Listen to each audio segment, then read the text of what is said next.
Fantastic Four First Steps.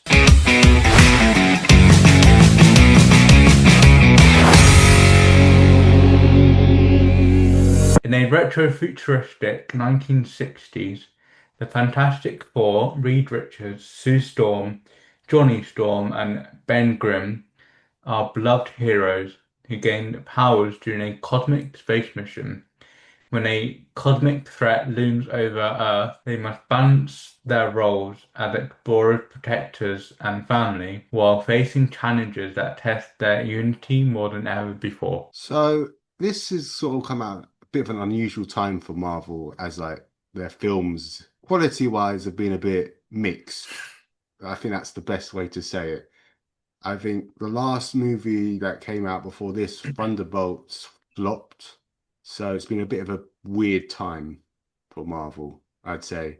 I'd say post Endgame is a bit of a weird time for them, but I Yeah, think but to me, this doesn't feel like a traditional Marvel movie. It was much more grounded and it felt more separated. yeah, it's separated mainly because it's in another universe, but I get what you're saying. It allowed, by doing that, it's allowed to have its own story, not being semi-connected to whatever's happening in the Marvel thing, which no one really knows at this point. Apparently, they're just writing Doomsday as they go on, so who Yeah, knows what's apparently it's happening. not, the script's not even finished yet or something. Apparently, that's what I've heard, but who knows? That could be completely false. But gathering with the latest Marvel stuff, I wouldn't be surprised. So I guess let's talk about the main four. So we've got Pedro Pascal as Reed Richards on Mr. Fantastic, Vanessa Kirby as Sue Storm on, why am I forgetting the name? Invisible Woman. Is it Johnny Flynn? Something like that. It's a guy who's in Joseph Stranger Quinn. Things. Joseph Quinn or something like that. Yeah, Johnny Flynn's someone else. As Johnny Storm or the Human Torch and Eben Moss Brackham Barach or something like that. Something like that as the thing. And for the most part, I felt they all did good in their roles or what was they were given. I think there's some bits that are a bit different to other Fantastic Four movies. So I think the thing was portrayed a bit differently because usually he's a tough Tough butch guy. guy. Yeah, the tough butch guy. And in this one, he's not really that. He's more of a normal dude who happens to be radiated into a rock thing, which I think is interesting. And depending on how it goes in the future, it could be interesting, but Yeah. who knows? I mean, you talked a bit about the plot. I think for the most part, it's quite well done. I think they do the world building is very good. The whole retro 60s, they've got a lot of 60s Yeah. inspired, like sort of, because they're flying cars, you could imagine that being a 60s thing, like, what's it, the Jetsons, is it? Yeah. It's like something like that. So it's like very, very like 60s based, which I think it gives it a bit of an interesting look to it and a uniqueness. Yeah. I mean, it's not like modern day, like many other sort of Marvel movies have been. Mm, It definitely feels different and more and fresh considering sort of what Marvel has done before. yeah. Yeah, I agree. I think, as we said with our Superman review, it's very unapologetically comic book, as in Yeah. there's a lot of very campy elements or stuff that shouldn't really work, but somehow kind of do. Or maybe not, it's up to you what you think, but I agree. So I think they're definitely having another universe. They definitely went all out with the whole retro 60s, the flying Yeah. cars. It's like the Fallout games with their retro, although it's set in the future, everything's 1950s based for some reason. Mhm. So it's very much that kind of idea. And I think they just went as far as they could with the budget given to them. And yeah, I I think it's very well done, to be fair. yeah. I mean I also like how this is more how they're sort of already established Mm. because in previous Fantastic Fours Yeah, it's been their it's origin. sort of been the beginnings, the origins, and this is Yeah. like this has happened and we acknowledge it happens. And they have that sort of bit where Mark Gatiss, who plays this sort of TV host Yeah, yeah, called yeah. Ted Gilbert, sort of explains that in like the first couple of like scenes. Yeah, And it's then at the you're like, beginning and okay, stuff. yeah, I think, yeah, I definitely agree that because I think starting like that, it sort of vaguely glimpses over because everyone knows, or if you've seen the movies, they've got the basic idea of how they came to what they are. yeah. But even And if you don't, it explained within the plot. yeah, I And think, it's not like drawn out and sort of, yeah, it's yeah, I sort of agree. just nicely explained. Yeah, I agree. I think sometimes Marvel are quite good at not doing too many origins. Obviously, there's certain like aspects where they need to, and it's like a character that's not very well known, such as Iron Man at the time wasn't very well known, which Hmm. you know is crazy because he's quite a big character now. But and so especially when they got to Spider-Man, you know, there was already like four films or something, and two of Yeah, them were just the repeat of his origin, so no one wanted to see that again. Although some people still complained, but that's comic book fans for you in general. So I guess we can talk a bit about the villain, who is, as you said before, Galactus, played by Ralph Ineson, whom I mean he's been in a lot of stuff. He was in Game of Thrones for a bit. He's in a lot of stuff. I think he does very well. He doesn't have yeah. a lot to say, but No, he does. yeah, I was gonna say he's not in a lot of it. But I think the bits that he is are pretty good. Would I say it's a memorable character? Probably Mm, not. It kind of, I would yeah, I see what you're say, saying. yeah, It's I would say very, the Silver Surfer or whatever her name is, yeah, the Silver um, Surfer. would was more of a memorable character. Yeah, I think this Yeah, Galactus is sort of he's big in terms of not just his size, but like because what he does, but yeah, he's not that big as well because he's not really he's not really. I mean, what I'm saying by big is like Avengers level kind of threat. I mean, I guess he yeah. can be, but you know, he's sort of a one and done kind of thing. He has like one trick, that's it. Yeah, Is I mean that yeah, and he's not like a huge threat because no? he effectively sends someone else, Silver Surfer, to basically do what he wants to do, as opposed to sort of doing it himself, like a Thanos Yeah, character potentially, um, yeah, or yeah. Ultron, or yeah, I see what you're saying. I think it's obviously that probably he'll come back at some point, but probably. But because they definitely tease that he's not, gone. So, I mean, when that's going to happen, I no idea. I'd say probably not for a while. But I think they did quite well. We haven't really talked about the suspense because I think the threat of the world being like eaten, they do it quite well. You think, oh, I'm actually going to get away with this. Kind of, it might actually yeah, happen. Is that I makes think you, this is one. Yeah, I think it's one of the first Marvel movies that where like there's a threat against the world, but it actually feels like ending the world, but like it's yeah. actually happening.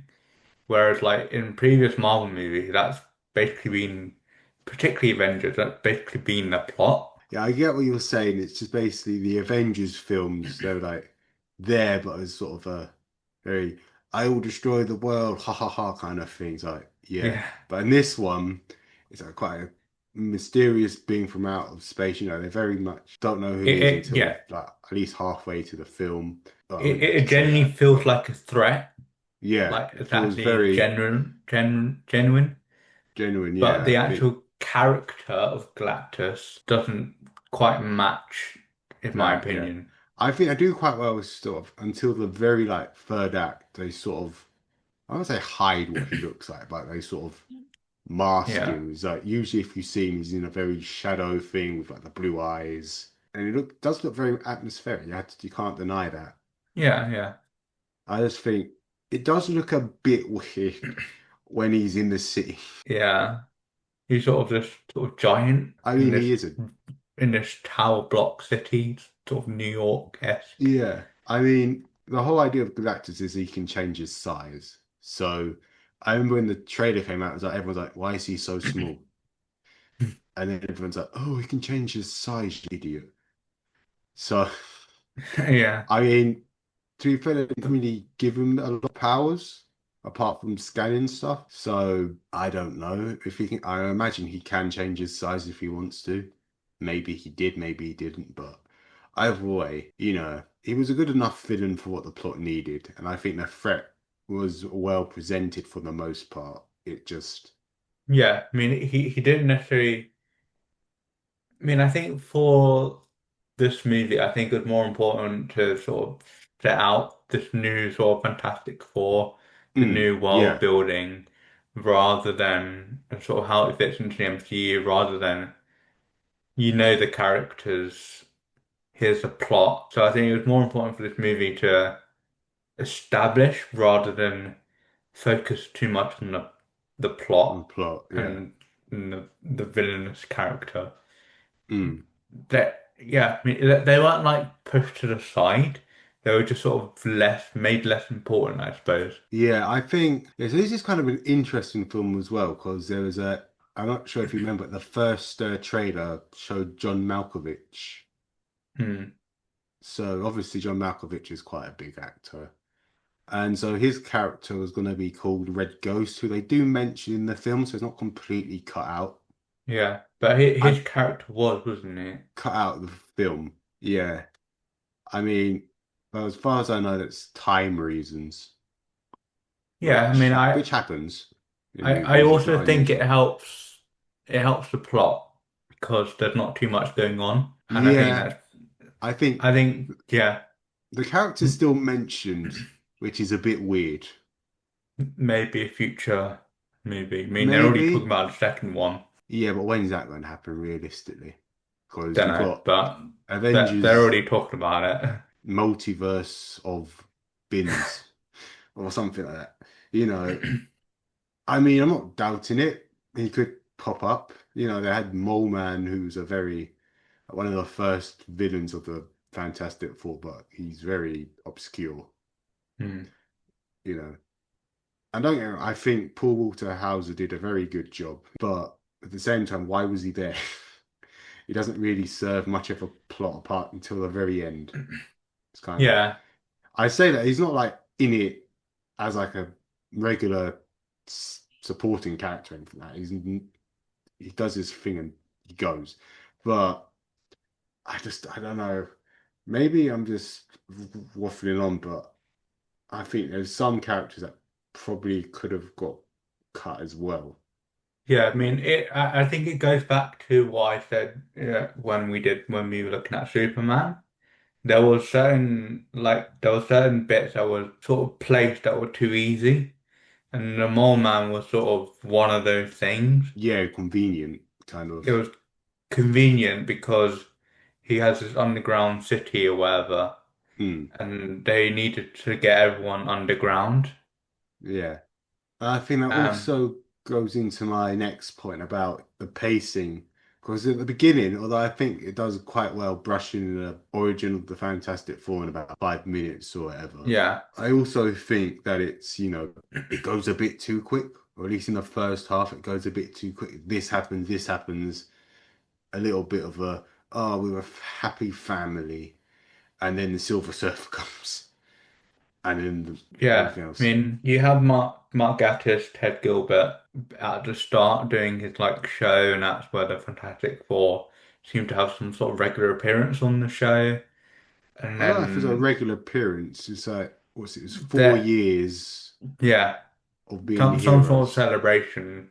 Yeah, And then he sort of explains that, and then it basically moves on to them sort of living life, and then Sue reveals that she's pregnant, and then Silver Surfer within like the first 20 minutes, yeah. and then the rest of the movie just not trods along, it's just slower. It takes a while for actually to get not going, but to settle, I say. Yeah, I think they just sort of like, oh wow, this is a big threat, this is a big threat. Mm. And then it sort of shows them sort of living life, but sort of also trying to figure out what to do. because obviously they want what was his name?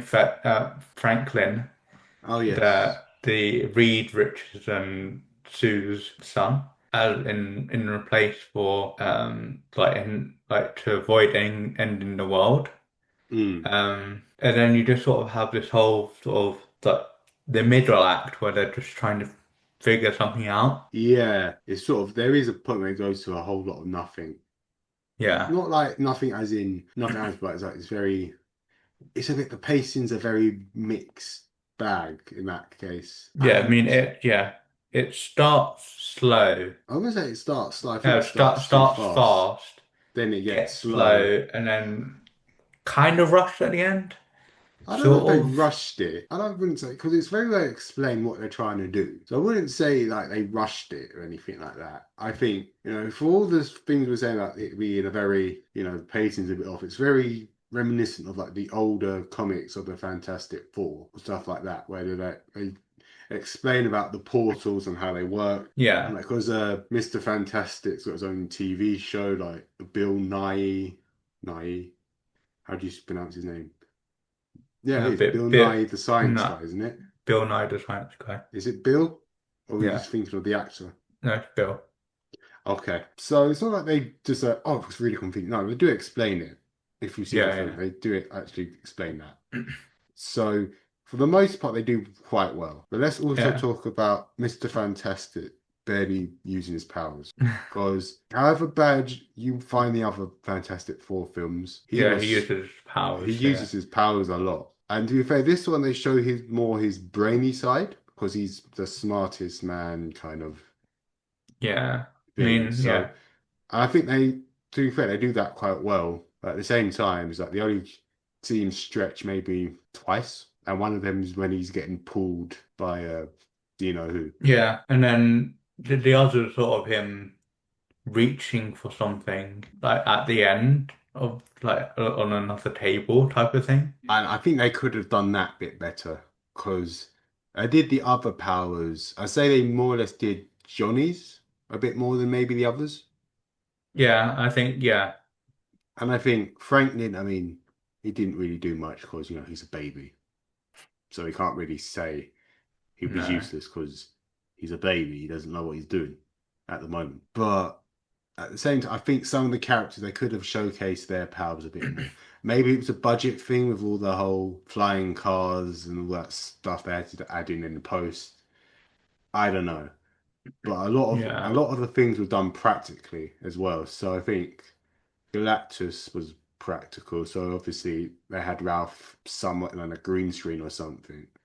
Like Yeah. the old Godzilla things where like there's a man in a suit walking on the model city kind of thing. Yeah.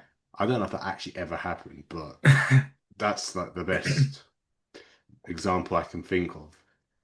It was that kind of, which to its credit, it's very well done. If you didn't know it, you'd think it was CGI or something. So Yeah. props to them. I think the I effects are well yeah. done. It's Yeah. always nice to see a film actually use more practical stuff Mm, and sort of yeah. mix the Yeah. sort of the CG into it because then it makes it feel a bit more real, I guess. Overall, yeah, I enjoyed the film. I think it's got its flaws. I think the acting's good, the world building's good, the plot's pretty good. I just think there's certain things in the characters they could have maybe utilized a bit more, like the powers, as we were saying. I think the villains well done enough. We haven't really talked about Silver Surfer, but they're okay as well. I think Yeah. the pacing has its issues. I sound like I hate this film now, but for the most part, it's an enjoyable film, and I'd say out of the Marvel releases this year, it's definitely been the best one. I would say the Marvel releases for in a while. Yeah, that as well. It's definitely it feels very different. It feels more sort of polished. Um, yes, there are some things that I think could be better, like the powers definitely maybe focus less on sort of. I think the world building was necessary, but I think focus a bit less on it and have it come out sort of develop naturally. Like what they did with the within like the first 10 minutes with the Ted Gilbert TV show, whatever it was. I think Mole Man was a bit too convenient, but it did work, and I think overall it's a nice, fresh movie, and I think if this is the way that both Marvel and DC are gonna go, I kind of like it. Yeah, I agree. I think while we're here, we should also talk about the post-credit scene. So spoilers for anyone who hasn't seen it yet, but you might have heard about it as well. So the end scene, I won't talk too much about, but it basically introduces Doom. Yeah, And apparently, according to the director Matt Shackman, it's the Robert Downey Jr. So it's not just a stunt double in a cloak. So I don't know what that really means. My guess is that he'll kidnap Franklin, yeah. and that's how the Fantastic Four go to the regular Marvel thing. But it's a theory. But I think that's probably not going to happen. Yeah, I mean, if they do end up in the main sort of with the event, with the rest of the Avengers, I think it'd be interesting to see how they come into the fold and how they sort of Yeah, deal with that because it is a different universe. It's not the same, was it yeah, 616 universe? yeah. Well, So yeah, apparently, Mr. Fantastic's going to be the leader of the Avengers, which makes no sense with how they've no, done the thing so far. But who knows? It could change. I think it's very hard to say what to expect because the film's been delayed till Christmas next year now, if I'm correct. I don't. Okay, Yeah, I so didn't know that. well, you do now. So it's very hard to predict what could happen and what might not happen. All Yeah, we know is that they're in it. Some of the old X-Men are in it, and the Avengers, or some of them at least. They said they're meant to be doing another casting thing with the chairs, but no one knows when that's happening. Everyone thought it'd be Comic-Con, they want that Comic-Con. So yeah, I guess we'll have to find out. It's very hard to say what to look forward to. It's just not really, with the way Marvel's been, it's very hit or miss. So it's like, am I excited? Maybe a little bit, but it depends how yeah. it goes. It's like they have Um, a row of good movies and then a row of yeah, not so good movies. So yeah. yeah, I've been Miles, I'm Bradley. and you've been listening to Miles Head. We'll catch you next time.